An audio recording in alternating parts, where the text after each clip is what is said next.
सिर्फ इतनी सी गुजारिश करना चाहता हूँ कि जो नई पॉपुलेशन सेंसस आई है जिसमें पाकिस्तान के 24 करोड़ 60 लाख लोग हैं, 24 करोड़ 60 लाख लोग हैं 5.5 साल में। इसका ये मतलब है कि कंपाउंडिंग बेसिस पे पाकिस्तान की जो पॉपुलेशन है वो 3% से ज़्यादा से ग्रो कर रही है। अच्छा, जो 1917 का जो सेंसस हुआ था और अगर उससे 1998 का जो लास्ट सेंसस लें तो उसके दरमियान पाकिस्तान की पॉपुलेशन 2.4% से ग्रो करी थी। अब लोगों का ख्याल था कि इसके बाद पाकिस्तान की पॉपुलेशन कम ग्रो कर रही है, एस्टिमेट्स 2% के या 2.1% के थे। ऑल ऑफ अ सडन अब ये नंबर आ रहा है 3% से ज़्यादा। अब 2.5 और 2.4 और 3 में इतना फ़र्क नज़र नहीं आता, लेकिन ओवर ये लाखों लोगों का, करोड़ों लोगों का फ़र्क हो जाता है।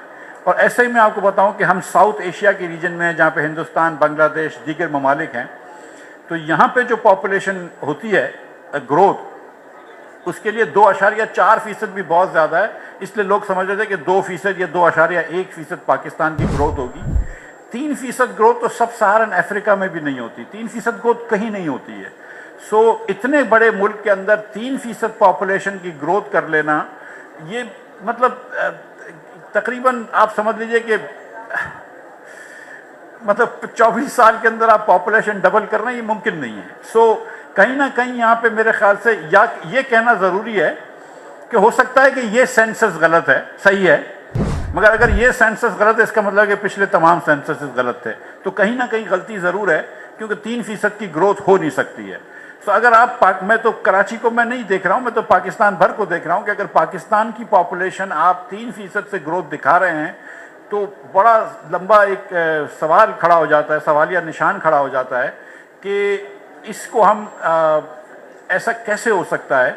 आप ये बात कर रहे हैं कि फिर 3% की ग्रोथ का मतलब ही है, मैं आपको ऐसे बता दूं, अगर आप 25 करोड़ तकरीबन आबादी अब बता रहे हैं कि 75 लाख लोगों से हर साल पॉपुलेशन बढ़ेगी, इसका मतलब है कि तकरीबन 95 लाख लोग हर साल पैदा होंगे, 95 लाख बच्चे हर साल पैदा होंगे।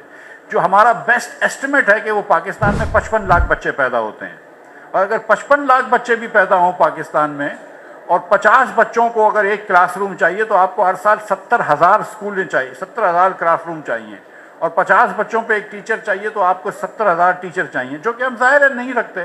तो ये मतलब सिर्फ एक पॉपुलेशन के सेंसस का आपने नंबर दे दिया जिससे आपकी चलो सियासत का फ़र्क पड़ जाता है, लेकिन इससे आपकी प्लानिंग का भी फ़र्क पड़ जाता है। और जो हमारा लिविंग एक्सपीरियंस है कि पाकिस्तान में, मैं हर जगह जाके कहता हूँ कि 55 लाख बच्चे पैदा होते हैं, जो कि मुमकिन नहीं है हमारे लिए संभालना।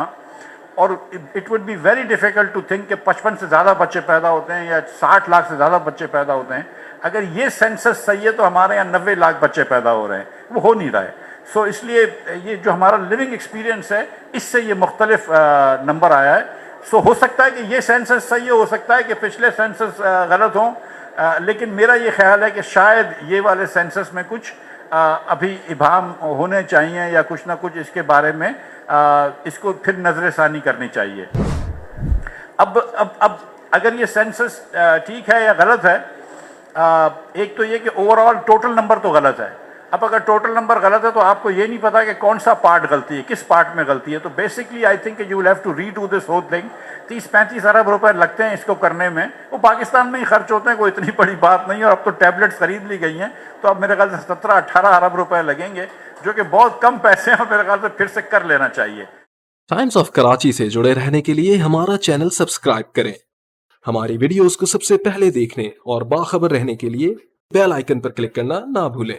सबसे इसका आसान तरीका यही है कि पूरे पाकिस्तान में फिर से कर लें, क्योंकि ये सिर्फ कराची के नंबर गलत नहीं है, बहुत जगहों के नंबर गलत हैं। और कई नंबर मेरे ख्याल से ओवर स्टेट करे गए हैं, बहुत सारे नंबर ओवर स्टेट करे गए हैं। ये पाकिस्तान में इतनी ग्रोथ नहीं है पॉपुलेशन की, 3% ग्रोथ नहीं है और 90 लाख बच्चे पैदा नहीं होते पाकिस्तान में। And we can figure this out, I mean we know this already कि 55 लाख बच्चे पाकिस्तान में पैदा होते हैं। वो और बात है कि हम इन 55 लाख बच्चों को भी तालीम नहीं दे सकते। वो और बात है कि हम इन 55 लाख बच्चों को भी खाना नहीं दे सकते। मैं इतनी सी बात करके जाऊंगा, हमने जो शाहिद खाकान अब्बासी साहब और मुस्तफ़ा नवाज़ खोकर साहब और मैंने जो एक आजकल कोशिश करी है जिसको हम कहते हैं कि रीइमेजिनिंग पाकिस्तान, कि पाकिस्तान को जहां हम लेकर आ गए वो मुनासिब नहीं है। आज हम हिंदुस्तान से पीछे रह गए, हम बांग्लादेश से पीछे रह गए, हम तमाम दुनिया के ममालिक से पीछे रह रहे हैं। और पाकिस्तान के जो ह्यूमन डेवलपमेंट इंडेक्सेस हैं, जहाँ पे ह्यूमन डेवलपमेंट है, जिसमें सेहत हुई, तालीम हुई, लाइफ एक्सपेक्टेंसी हुई, इनकम वगैरह की चीज़ें हुई, वो अब हमारी सब सहारन अफ्रीका के ख़राब मुल्कों में आ गई है। साउथ एशिया से तो हम बहुत पीछे रह गए, हम सब सहारन अफ्रीका से आ गए हैं। मिसाल के तौर पर हम ये कहते हैं, और ये बात नंबर है, कि पाकिस्तान में पहले 4 हफ्तों में 1000 में से 44 बच्चे जो हैं उनकी वफात हो जाती है। पहले 4 हफ्ते की ज़िंदगी में 1000 में से 40 बच्चों की। दुनिया का जो सबसे ख़राब मुल्क है वो लसेतो है, लसीतो, उधर 44 बच्चों की वफात हो जाती है। सेकंड नंबर पे पाकिस्तान और साउथ सूडान है, जिधर 40 बच्चे मरते हैं। ईरान में सिर्फ 8 बच्चे मरते हैं।